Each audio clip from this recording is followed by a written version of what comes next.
So without further ado, I would like to welcome Laurentia Campbell here. So Laurentia is neuroscientist, nutritionist, and an expert on the effects of food on mood. Thank you very much, Laurentia, for joining me today. Now, I would love to hear your take on what's the role that the dopamine plays in our food habits and also how consequently it affects our digital habits. Well, hi everyone. First of all, I want to talk about the brain. This is the main session is today about our brain, and I want to talk about something called dopamine. And what dopamine is it's a brain chemical that we have that's associated with pleasure and reward. So anything that's potentially can bring you pleasure can be addictive because of the fact that it will trigger this dopamine reward pathway. Now, how digital technology and your digital habits affect your appetite and your dopamine, it is all down to whether or not you're essentially getting pleasure or stress and anxiety from your technology. So if you're someone who's going online and you're going onto, I don't know, LinkedIn or something, and you're getting social validation from a post, and it's triggering at your nucleus accumbens, which is a part of your brain associated with emotion and processing, then it's going to trigger the release of this hormone called dopamine, which is pleasure, along with other happiness related hormones such as serotonin and estrogen and progesterone, which are all mood stabilizers. Now, on the other hand, if you're going on to your technology and you're comparing yourself on social media to everyone else, and it's making you feel negative and upset, then it's triggering depression, then it's going to affect your brain in a very different way. So for those who digital technology is giving them pleasure, unfortunately that means it's it means that digital technology is very potentially addictive for you. So we can get dopamine from a number of things. We can get it from anything that's pleasurable, such as sun, such as any exercise. We can get it from sex. We can get it from friends, from friendships, from sleep. And we can also get it from highly palatable foods. So that tends to be your ultra processed foods, your high saturated fat, and your high refined sugared foods, the most palatable of foods. But you can also, of course, get it from things like healthy fats, like omega-3s and protein, and things like anything that's high in the precursor, which means that the thing that makes it precursor to dopamine, which is known as tyrosine amino acid, which is an amino acid is something that makes protein. So you can get it from healthy and unhealthy sources, depending on if it's giving you pleasure or not, and how much of this tyrosine it's got in it, and also tryptophan, which is the precursor to serotonin. So essentially, anything that's potentially addictive, anything that gives us joy is potentially addictive. So when it comes to your digital habits, it's about being very mindful about how much time you're spending online, because lots and lots of dopamine can lead to your brain getting essentially acclimatized to that high level of dopamine, which is why some people, for example, who are professional gamers tend to not want to eat much, because they're getting so much dopamine from their gaming and their sitting online on their technology and such, that it can actually mean that they necessarily don't need the dopamine from other sources, such as, that's why some people can spend 10 weeks inside on playing a computer game, because they're getting that dopamine from that other source, which means that lots of digital technology can actually potentially reduce your appetite. However, it can also increase your appetite, because then if you get your brain actually gets acclimatized to a high level of dopamine, so we need more and more to get the same pleasure sensation, which is what leads to the addiction things. The same with alcohol, same with drugs, same with anything. We get acclimatized, so we need more and more, because our brain, as part of a process called homeostasis, which is when we're keeping a constant internal environment, basically down regulates. That means it takes away the receptors, which are the thing that triggers the stimulation of the dopamine receptors in the brain, known as the D2 and the D2-3 receptors. So the more dopamine we have, the more the brain protects itself by taking away that. Now, this affects us in a number of ways because it means that we need more and more, which is why people then tend to go back on technology over and over and over again to get that same high, because they want that more. But it also means it can lead to things like binge eating, because our brains can get used to that high level of dopamine. And so we have a bit of food and then we want more and more and more. And that's the same ideology. But of course, it depends on the type of food you have, because some foods stimulate your appetite, and that tends to be things like your ultra processed foods, your high sugar foods, which basically, unfortunately, don't turn off your appetite suppressing hormone known as leptin, which is a gut hormone which turns off your appetite, and they don't turn that off. So basically, they leave you with a bottomless stomach. Whereas other foods, such as healthy fats, such as whole grains, such as vegetables and fruit, non-starchy vegetables, things like your broccoli, your Brussels sprouts, and all those kind of things, they do turn off your leptin hormone. So they tell you when you feel, and even simple table sugar has the same effect. Also, these ultra processed foods and these highly refined sugars are not stored in muscle. They're actually stored in fat. So they actually don't have the same energy storage effect. So when we're talking So about just to summarize, sorry, so just there is lots of science information. So just to summarize, the technology may have different effect, right? Yeah, On and so one hand, yeah, so on the other hand, I'm going to come on now say that if you're, so to some people who are getting lots of pleasure from digital technology, it can have an effect of either turning off your appetite because you're getting the dopamine, so much dopamine from other sources, or it can have, I mean, this is why I have to say that there's very, very mixed research out there, and also there's we're very, our brains take thousands of years to evolve, and we've only had technology in the last 20 years. But there's very mixed research out there, because how technology affects you depends on you as an individual, and also how nutrition affects you depends on what your own body, because nutrition is personalized, your own biomarkers, that means your own blood, your own hormones, your own age, your own how active you are, how much sleep you've had. And this is another thing, because we get a lot of our dopamine from sleep. If you tend to have a lot of dopamine from your phone, it actually means that can lead to insomnia, because your brain essentially protects itself from having too much dopamine by stopping you sleeping. So that's one of the effects it can have. But also, having very little sleep can then trigger you to increase your appetite, because again, without sleep, you don't recognize that leptin as much. So you essentially want more and more of this. You get a bottomless stomach without sleep. As many people who have young kids will know, they're hungry all the time. Now, on the other hand, if you're getting ultra stressed by your technology and it's causing chronic anxiety, what you'll find is that actually the digital technology will slow down your gastric motility. That means it will slow down how fast food moves through your digestive tract, and it will actually suppress your appetite. And so chronic anxiety is associated with weight loss and with things like depression, because of the fact that it decreases the amount of food we get absorbed, and it also decreases our appetite, and decreases, if you're finding yourself getting depressed by technology, then you'll find that you'll actually make food less pleasurable, because you'll find people who are depressed tend to be quite ambivalent to food, because if they just don't, dopamine is our motivation hormone. It's the thing that gets us up in the morning. It works with cortisol to make us get up in the morning, and make us active, make us eat. It's the thing that essentially turns us on. It activates our brain chemical known as glutamate, which is our main excitatory hormone.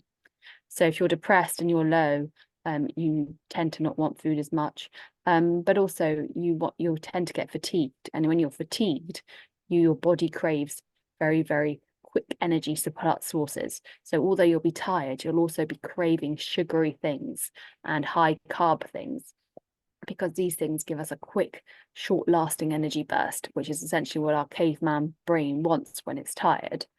And so you won't necessarily be wanting the healthy vegetables and the whole grains. You'll be wanting the ultra-processed, the high glucose, fructose, corn syrup kind of foods that will give us that quick, massive energy surge.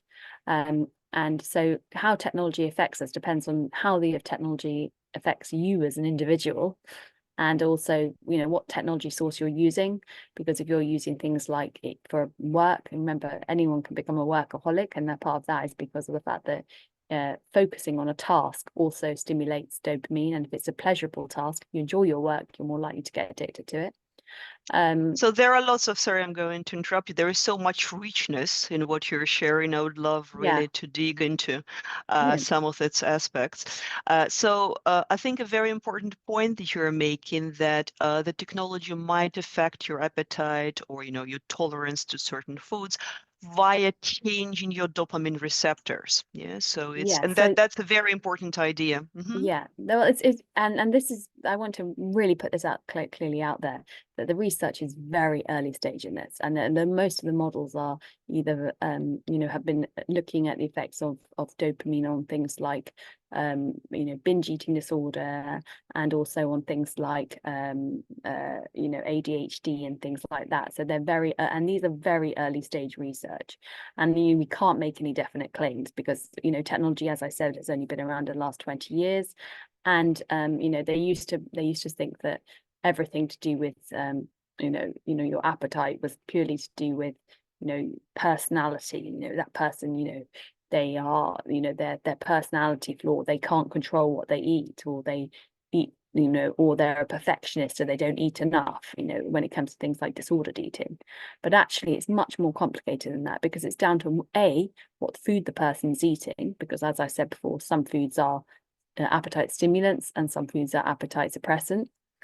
It also depends on things like, you know, what they're doing in their life, if they've had a lot of sleep, on their age, how active they are, because exercise also increases serotonin, increases dopamine, increases endorphins, and endorphins decrease cortisol, which is our stress hormone. So there's so many things into play. We can never ever make definite concrete statements at any point because there's so much interplay. And as I will hammer home right from the beginning, nutrition is personalized, and so its effects depend on you.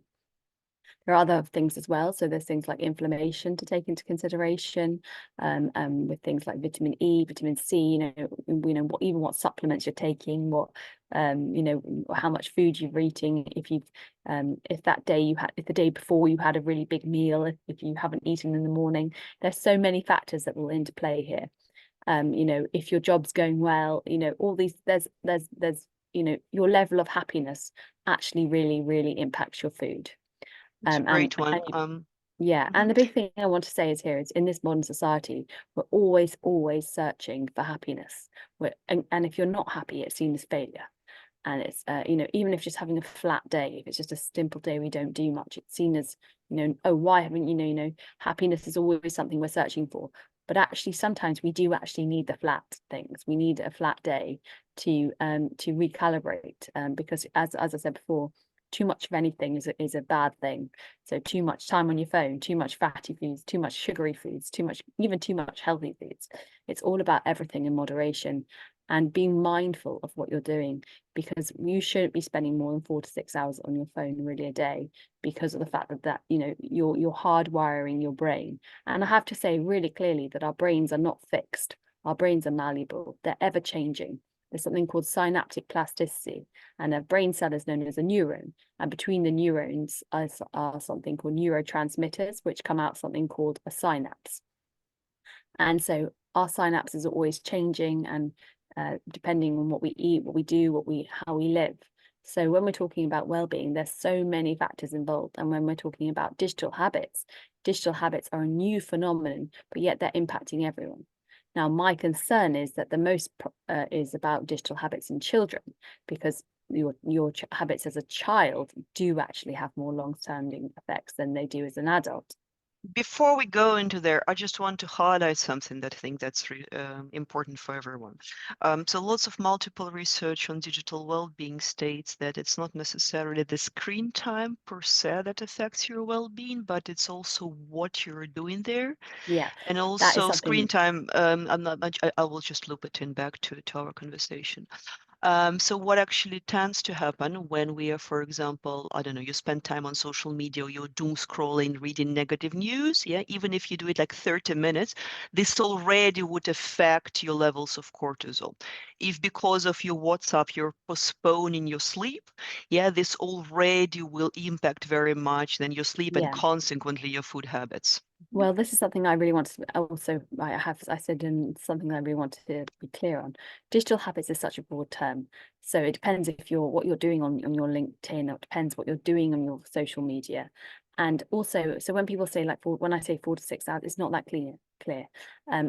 Is when I say 4 to 6 hours, what I mean is it's very important that when it's not just about where the digital technology source is coming from, it's about when you're doing it, and it's about what you're not doing because of the fact that you're doing that technology. So it's really important that you don't go on your phone an hour before bed and an hour after you wake up. That's what the research is showing, because that's when our brains are most at risk of cortisol suppression and cortisol production. So if you want to stop, if you don't want to get a massive surge in cortisol in the morning, don't go on your phone for the first half an hour. Wake up, have some breakfast, look out the window, do anything for half an hour, and then go on. And same as an hour before bed. It also is really important when it comes to digital technology that we are mindful about what kind of technology we're on. So you're not always just scrolling on Instagram, and things like that. And if you are just scrolling on Instagram for hours and hours and hours, that's just producing over and over and over again more dopamine.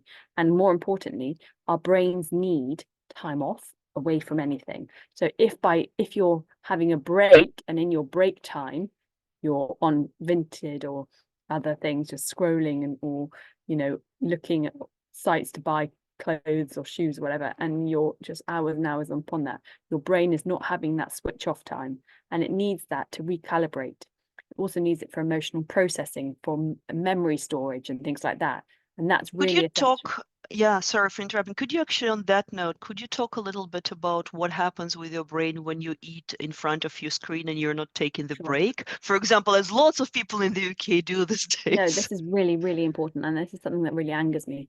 Being on, I mean, I do it. Everyone does it.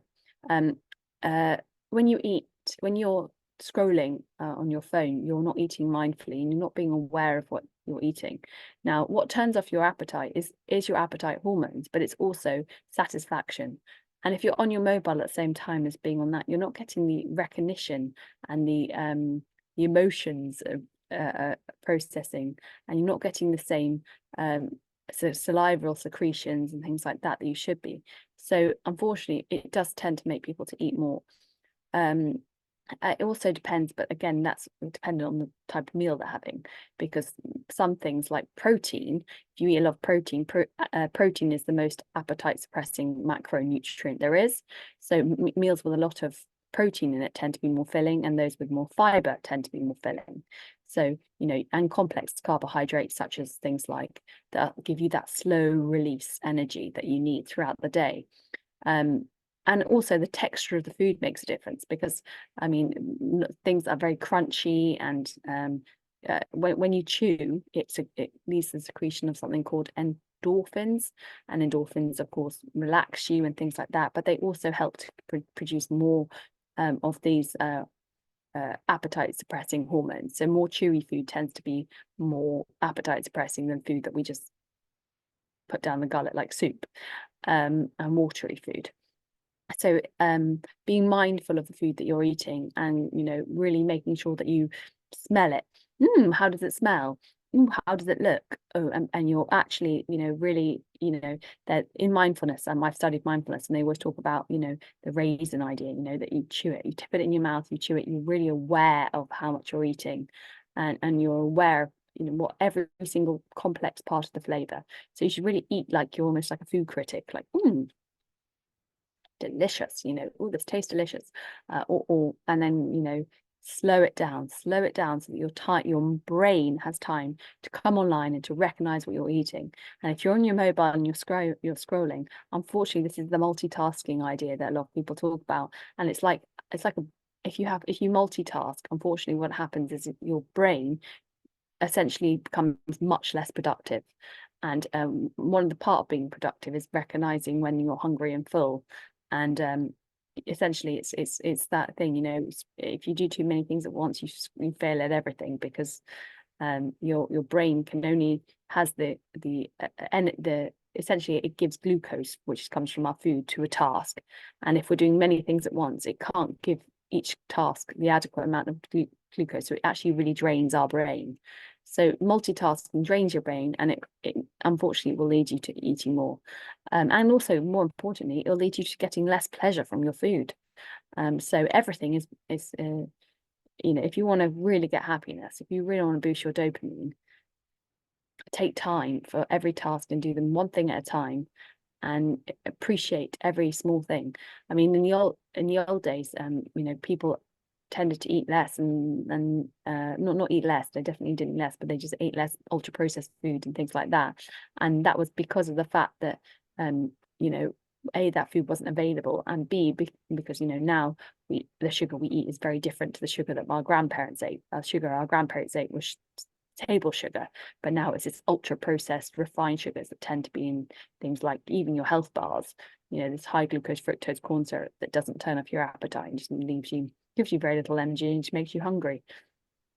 Laurentia, what I would love to do we have still 8 minutes. If our viewers have any questions, please write them in the chat so we can take them.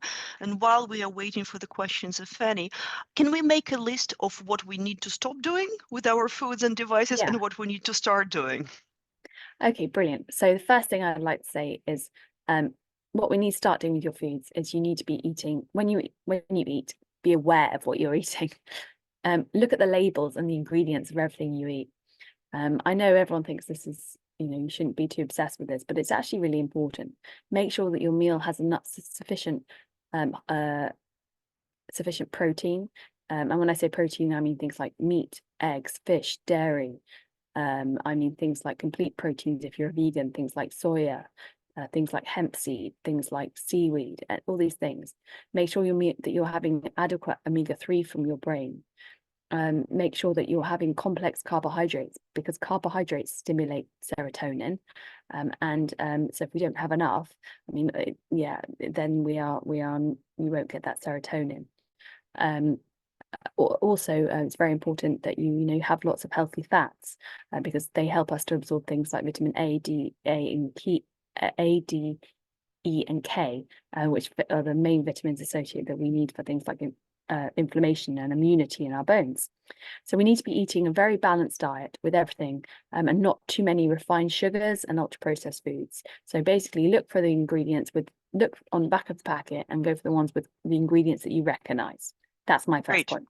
So first, then we said no multitasking in food, no eating in front of the screens. And eat I'm just summarizing it because we have a question which I really want to ask. Two. So eat mindfully. Three would be to also be aware of how social media is affecting you. And if you're finding that was the question. So okay, great. Yeah. Then I'm going to read you the question. How does social media impact food trends? Are there instances when viral food content significantly influences what people eat? Yes, massively. Oh, good question. Expert question.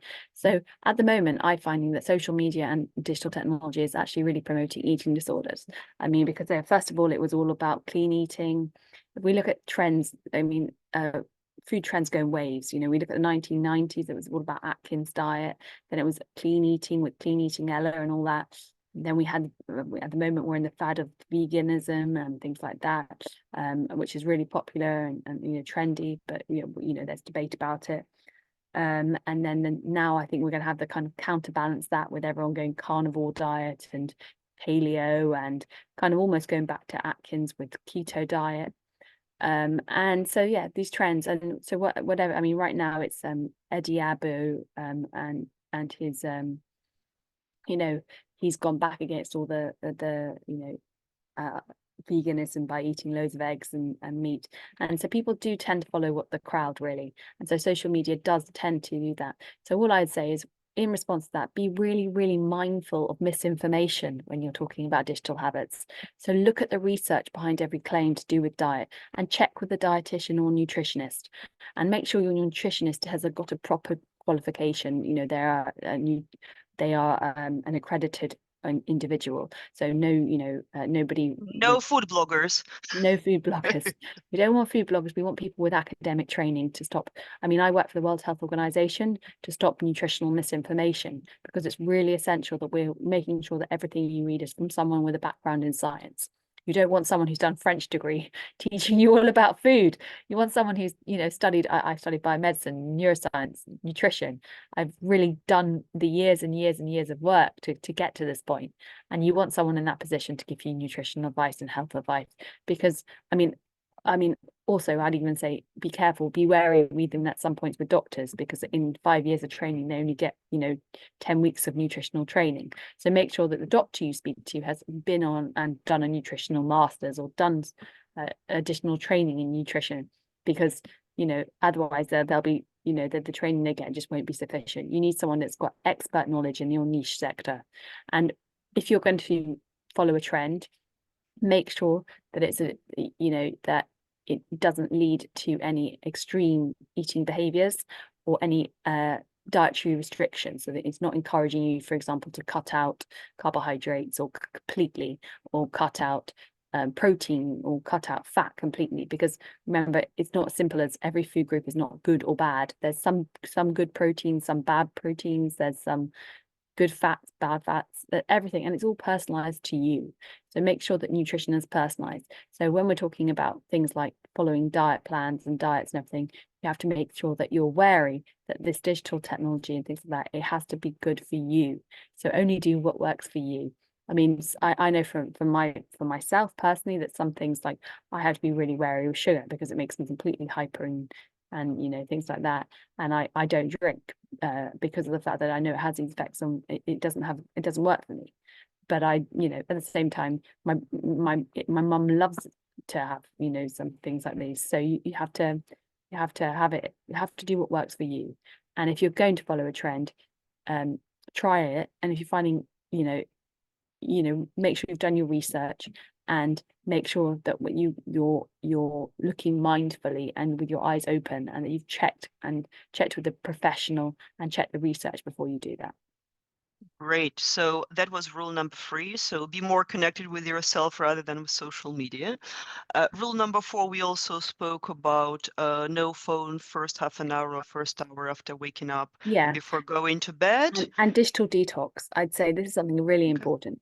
If you want to actually get more pleasure out of things, same with sugar, like post-Christmas, have a sugar detox. If you've had a really busy working week and you've been on your phone every day for 10 hours or something ridiculous, make sure that you have a weekend when you're not on your mobile and you're having social interaction with your family and your friends, and you're giving yourself that time for your brain to come on, offline. Because otherwise the next week you just won't be able to go into it as efficient and productively. So you need time to recalibrate and to reclimatize your brain. Thank you so much, Laurentia. This was a fascinating and super deep If anyone conversation. has any questions, please reach out to me. I'm on LinkedIn, I'm on Instagram. I also work as a content writer, and also do new product development for food and for supplements and anything. I really have spent years investigating the effects of food on your appetite, on your mood, on your microbiota, on plants, and loads of different sources. And I'd be very open to chatting to anyone about ways in which we can make this world happier and healthier.